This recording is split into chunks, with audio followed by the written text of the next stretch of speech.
Karibuni katika kituo chetu cha utamaduni cha Bujora, makumbusho ya Wasukuma.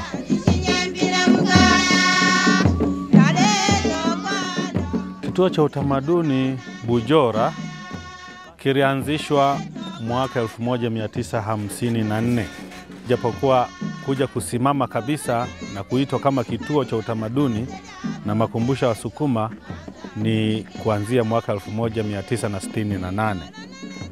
Mwanzilishi wa kituo hiki aliitwa Padri Daudi Clementi. Alipofika hapa maeneo ya Usukumani, alipenda sana utamaduni wa Wasukuma, na kwa sababu hiyo akawa interested katika kutunza huo urithi.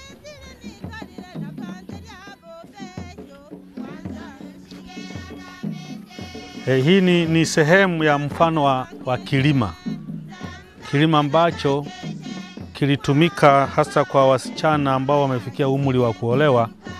Jioni baada ya kilimo walipaswa kwenda katika kilima kwenye jiwe kwenda kusaga unga kwa ajili ya chakula cha nyumbani. Hii ndiyo ramani ya Usukuma.